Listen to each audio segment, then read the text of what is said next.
Good evening, everyone. If you don't know, I'm Joe Carter. I guess I'm director of the music program here at Sacred Heart University, and occasionally we put on concerts like this during the semester. I am very happy to present the artist this evening. I've known the pianist Chris Bakriges for a few years now, and I respect him as an educator and a performer. He's someone that is always pushing the envelope. And in this case, when he came to me or he told me about this project, I think about a year ago, he said, I'm working on something, I want to do music pertaining to the artwork of Matisse. Matisse had created this artwork and I want to write some music for it. I said, it's a great idea. And I said, I think I first said this is a great idea. The second thing I said was, we need to do it at Sacred Heart University. I think this really embodies part of the mission statement here at the university. We like to combine the humanities and the arts, and we're going to be doing that this evening. You're going to be hearing music, you're going to be seeing artwork, there will be dancing involved, and we hope you enjoy the evening. I'm not going to say anything more about the musicians. Chris will talk a little bit about Zach, but please join me in welcoming to Sacred Heart University Chris Bakriges on piano and Zach Brock on violin. Thank you. Thank you.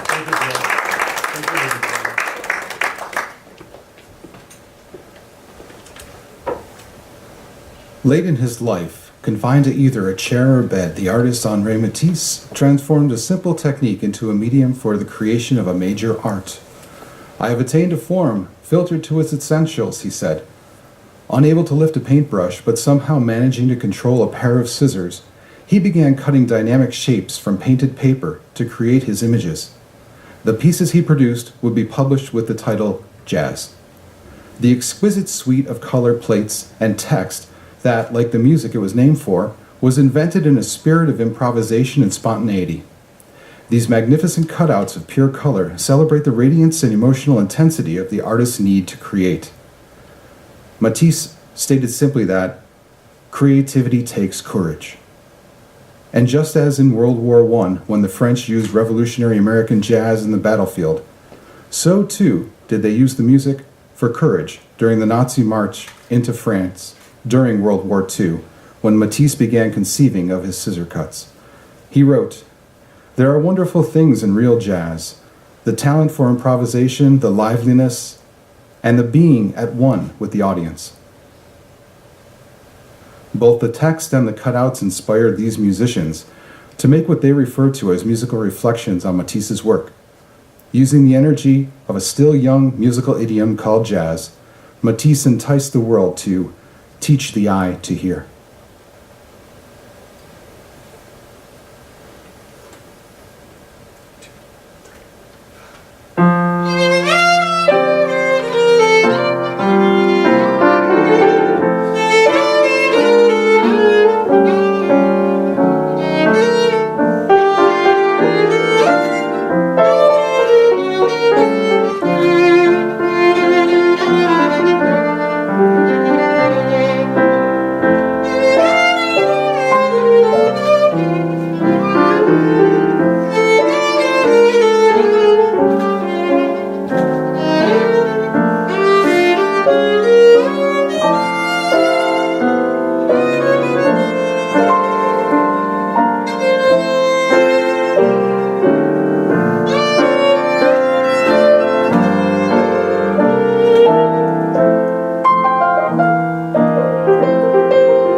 It's easy to see why Henri Matisse received critical acclaim for his striking use of color and emerged as one of the very few indisputable giants of modern art, alongside Pablo Picasso, Vasily Kandinsky, and Romar Bearden.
Henri Matisse said, "Cutting into color reminds me of the sculptor's direct carving. An artist must never be a prisoner. Prisoner. An artist should never be a prisoner of himself, prisoner of style, prisoner of reputation, prisoner of success, etc. He who loves, flies, runs, and rejoices. He is free, and nothing holds him back. There are always flowers for those who want to see them."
Matisse asks, do I believe in God? Yes, when I'm working. When I'm submissive and modest, I feel myself to be greatly helped by someone who causes me to do things that exceed my capabilities.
Matisse remarked that a musician once said, "In art, truth and reality begin when one no longer understands what one is doing or what one knows, and when there remains an energy that is all the stronger for being constrained, controlled, and compressed. It is therefore necessary to present oneself with the greatest humility, pure and candid, with a mind as if empty, in a spiritual state analogous to that of a communicant approaching the Lord's table. Obviously, it is necessary to have all of one's experience behind one, but to preserve the freshness of one's instincts."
He added, "To arrive is to be in prison.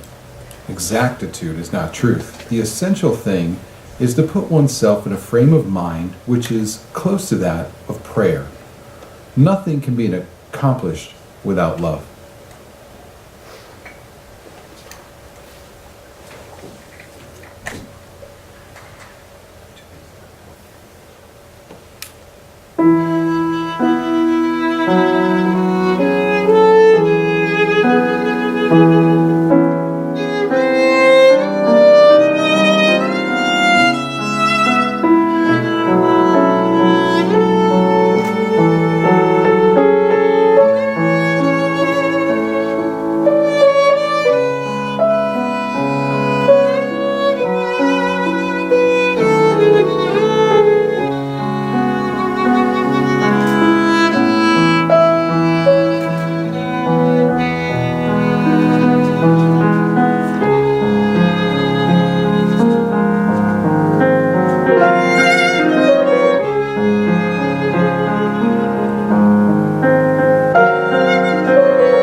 At the end of his life, Matisse said, "I didn't expect to recover from my second operation, but since I did, I consider that I'm living on borrowed time. Every day that dawns is a gift to me, and I take it in that way. I accept it gratefully without looking beyond it. I completely forget my physical suffering and all the unpleasantness of my present condition, and I think only of the joy of seeing the sun rise once more and of being able to work a little bit, even under difficult conditions."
Matisse said, "I am unable to make any distinction between the feeling I get from life and the way I translate that feeling into art. I've been no more than a medium, as it were."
About the dancers, ladies and gentlemen, that you've been witnessing the continuous dance, literally. And for my colleague, Zach Brock on violin.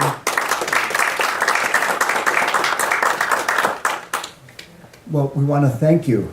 You know, we gave you minimal information, even with the script. There was blanks to fill in. And let me just take a moment.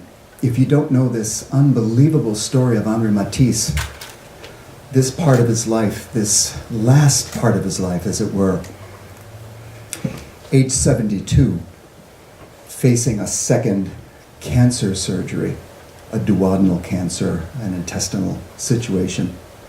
He doesn't think he's going to survive it. He barely survived the first one. It's 1942. And the Nazis are marching into France. That's where he lives. So he thinks it's just Armageddon. He also, at that moment in time, can't locate his wife or his daughter. Unbeknownst to him at the time, they've both been captured by the Nazi SS and the Gestapo. The daughter caught in the Swiss Alps and horribly violated.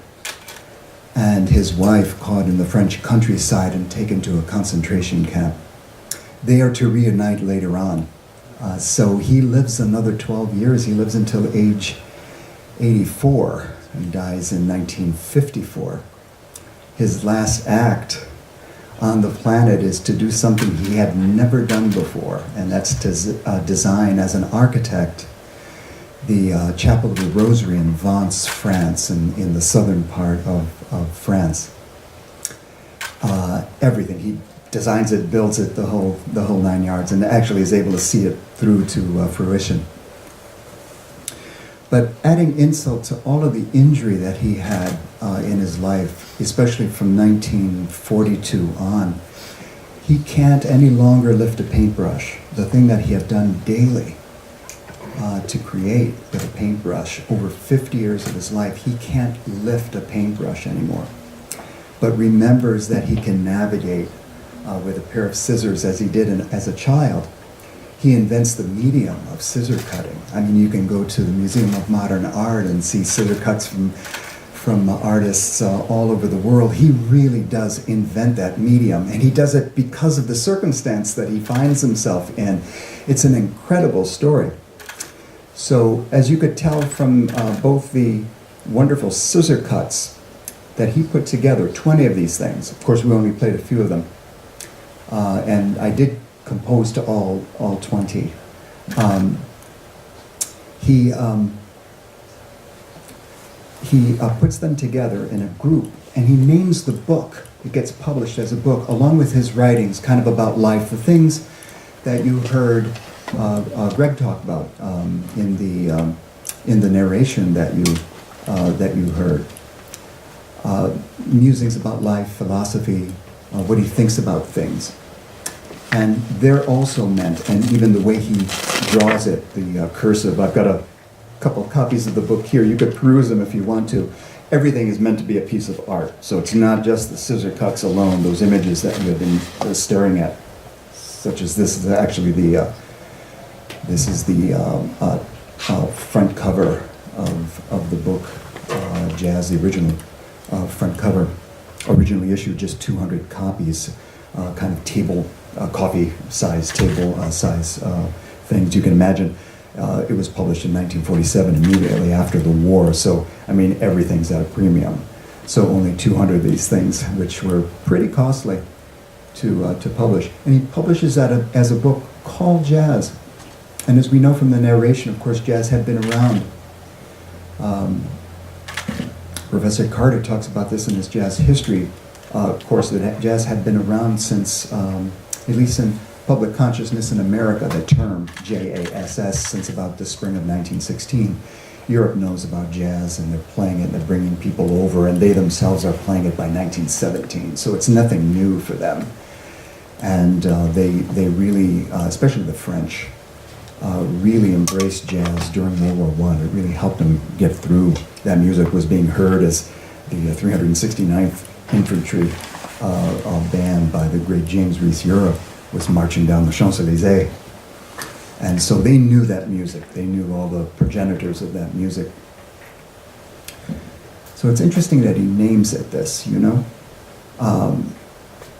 The way he did the scissor cuts was, he considered himself an invalid. He couldn't raise his body any longer for long periods of time. So most of the time he was in bed or in a wheelchair situation. And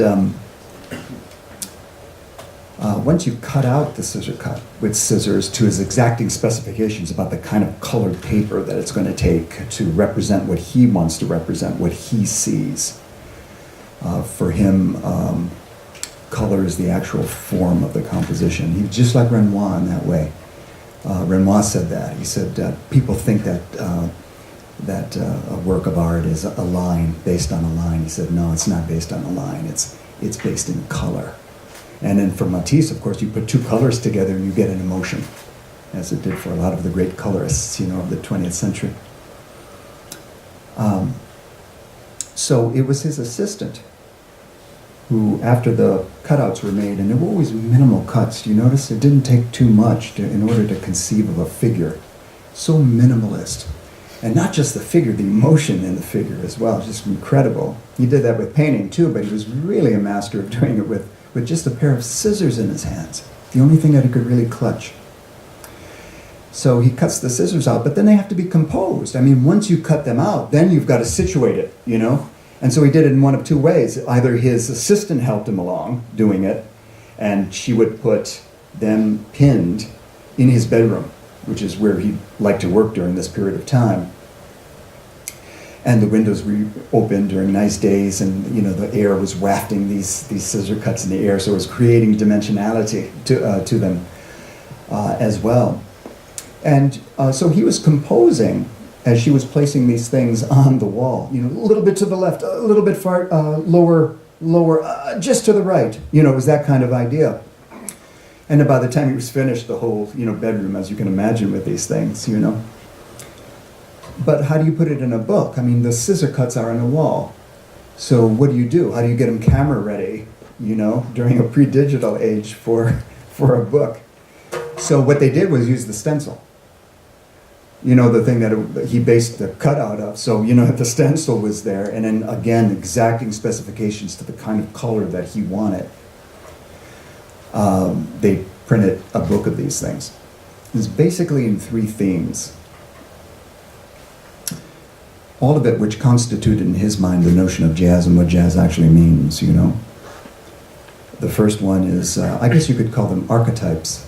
So he's got some of these things named destiny or the heart. That one picture of the heart that you noticed, Archetypal ideas, for lack of a better term. And then he had circus themes.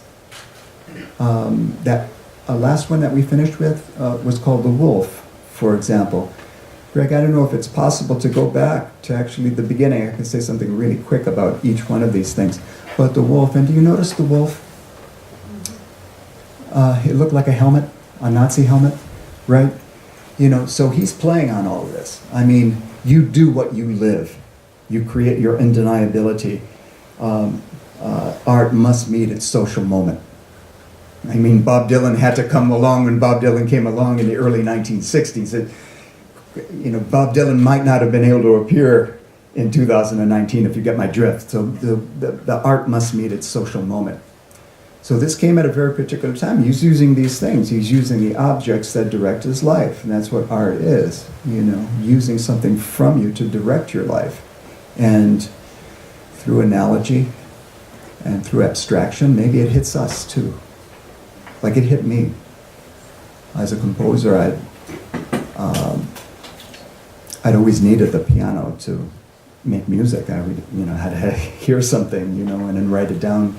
And with these, it was the first time I'd ever seen this book, and I went through the book, and the book conceived itself as music for me. It was as if it was being downloaded. So all I had to really do is, once I got to a computer or a piano, just copy down what was being given. I was usually in a car or in a bus or a train or a plane or whatever, but away from piano. So it was really cool. It was a really cool experience for me to look at a piece of artwork and then see that as a musical idea with all the elements that were involved in the making of music, And then the dancers having to look at everything that they're seeing. They were privy to the images prior. They had heard the music. They wanted that information, And based on that, creating their own choreography based on the constraints of the space that they were occupying. But they were using the same elements that we were in making the music, to make the dance. So it was just extraordinary to see the dancers do their work. I wanted to stop playing piano so I could just watch them for a while do their thing, It was just wonderful. And you had the best seat in the house, so it's great. The third theme, I mentioned the circus themes and I mentioned the archetypal themes. The third theme that makes up this compendium he calls jazz in a book, I guess you could call the biosphere. It's the natural world. The biosphere is the web of connectedness with animals and plant life and stuff, the things that connect the earth to the earth. But he views it through the lens, I think, of the ethnosphere, the web of human connectedness, of human beings to one another as well. It's important work for now, if you think about it. The biosphere wedded to the ethnosphere. You got to have both, you know? And they've got to feed off of one another. So sometimes you see leafy green images or leafy black images that were sometimes bordered. That meant the natural world. So we're situating all of this. Can we go back? Is there a way to?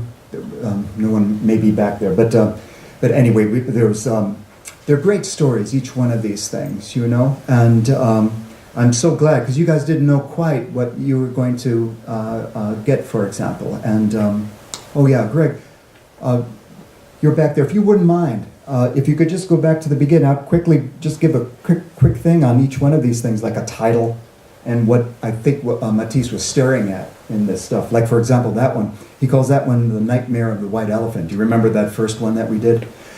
The white elephant, historically, culturally, meant civilization. That's what the white elephant meant. And the white elephant has things cutting through it. Do you notice? Like bombs, like things that are doing something to civilization. And how about those leafy images off to the border? That leafy images is one where he went back to Polynesia, as a lot of people did, Gauguin and others, right, to those areas where the light, the exquisite light, they could paint certain things they couldn't get otherwise, you know? And so he's using ethnosphere and biosphere stuff, you know? And maybe that star, because it's blue, maybe that star is the hope in all of this.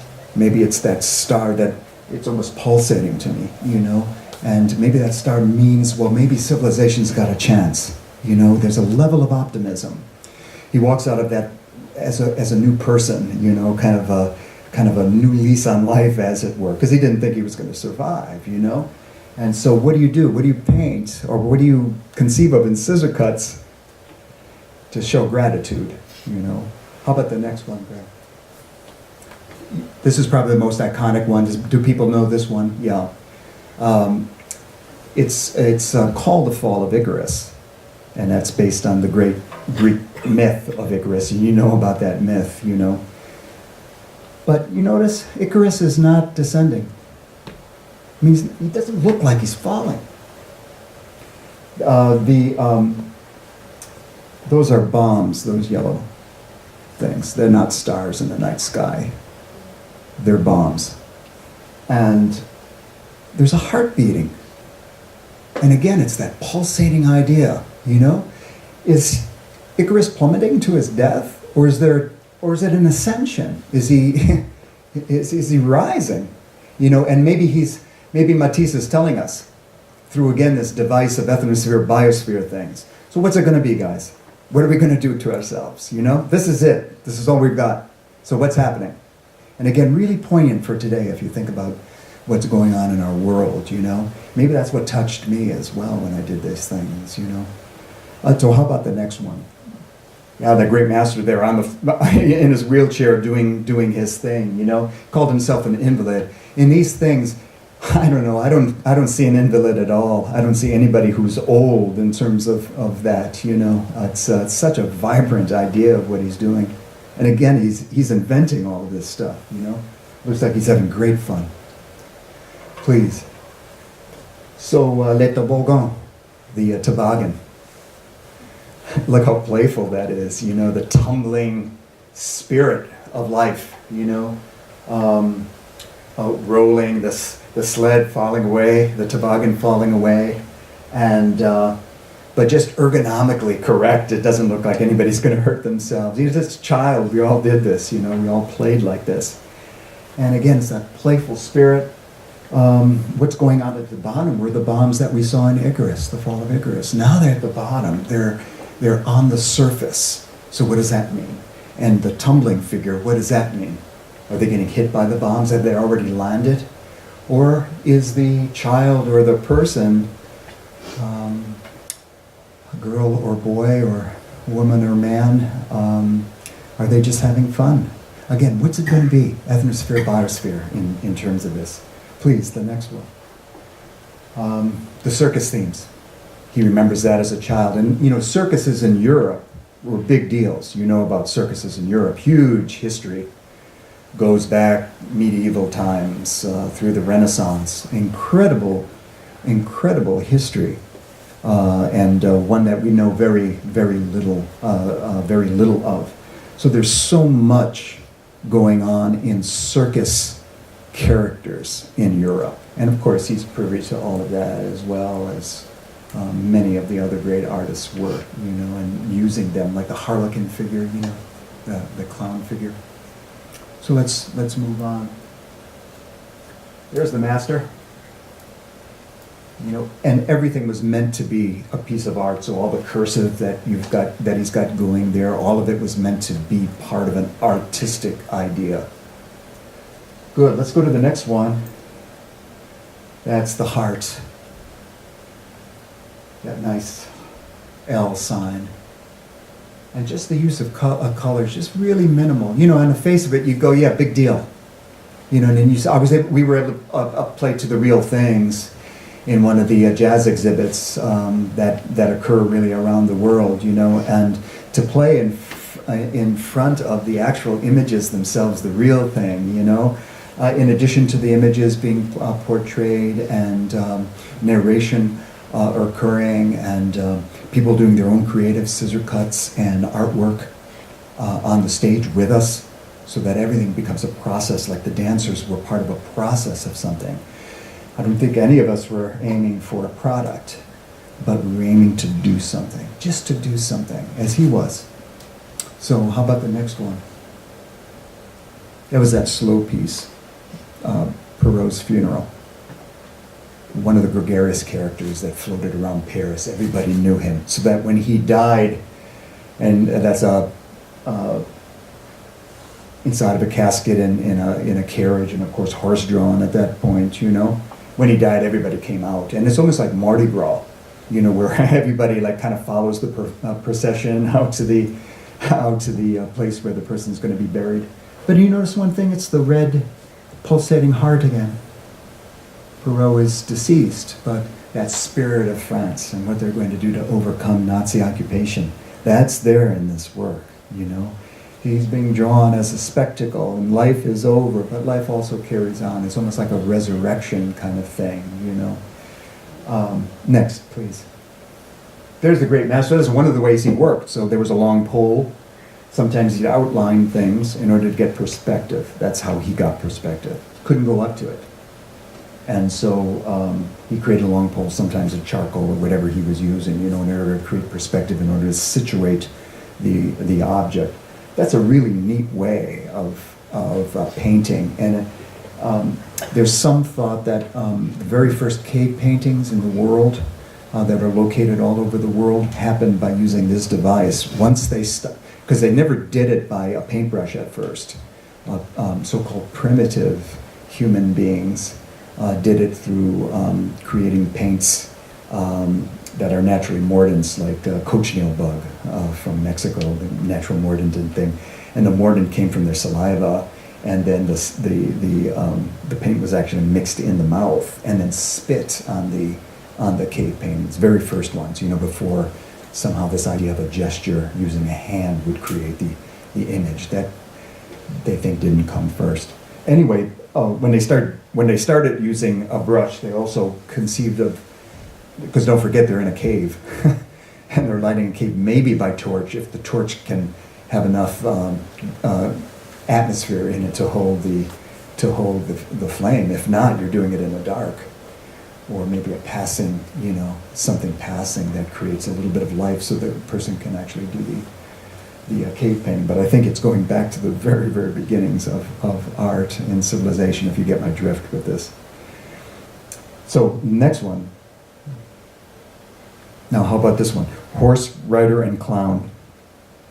I don't know if you see it. Real playful. That's the one that was diatonic piece. It was really moving. The dancer was, you know, extroverted, you know, throughout the stage. And but again, that leafy image that appears as the peripheral notion, bordering a human condition. So how about the next one? Oh yeah, so we finished with that one, the wolf, and we talked about the Nazi helmet also, with that idea of the animal kingdom, like a wolf would have been in a lot of circuses for various things, for various reasons. That goes back to Russia and the Balkans and the Caucasus and the like. They'd use wolves, tried to domesticate them, but it was very, very difficult to do. So he's playing on all of this, you know. This is as much a Nazi image as a playful image of the animal kingdom, you know. So he's dealing with a number of devices. He's to live another 12 years, and he's always inventing right up to his last day, you know. And I think that tells us all what our possibilities are, you know, in life, based on the constraints that were in his life. Can you imagine, you know? And then to invent a new medium based on all of those constraints? Are you kidding me? You know?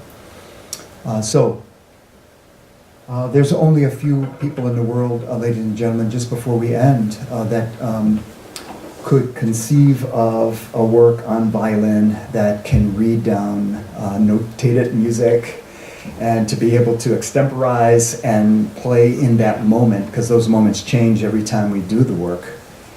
And everyone's responding to it, I'm responding to it, and the dancers would respond to it, and what have you. Once again, Grammy Award winner, Zach Brock.